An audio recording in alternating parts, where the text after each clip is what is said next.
Hi everyone, welcome to Learn with Teju. In today's class, I'll explain types of Java variables. Firstly, what are variables?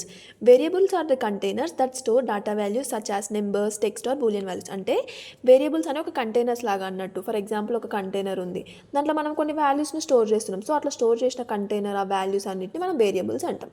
That's its simple way. These are the containers that store data values. Data values ఎట్లాంటివైనా ఉండొచ్చు. For example like text, numbers, text, boolean values, characters అట్లా ఏవైనా ఉండొచ్చు.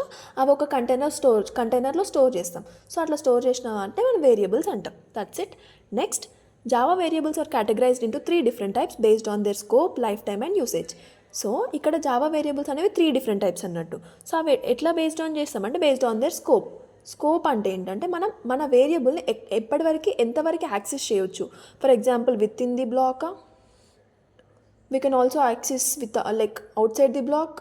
అట్లా ఎక్కడి వరకు మన వేరియబుల్ని అనేది యాక్సెస్ చేసుకోవచ్చు అని చెప్పి అవుట్ సైడ్ బ్లాక్ యాక్సెస్ చేసుకోవచ్చు అని చెప్పేదాన్ని మనం స్కోప్ అంటాం. నెక్స్ట్ లైఫ్ టైం అంటే ఏంటి, మన వేరియబుల్ అనేది ఎప్పటివరకు దాని లైఫ్ టైం ఎంత. For example object lifetime అంతనా అట్లా ఫర్ ఎగ్జాంపుల్ ఉంటే ఐ ఎక్స్ప్లెయిన్ యూ క్లియర్లీ.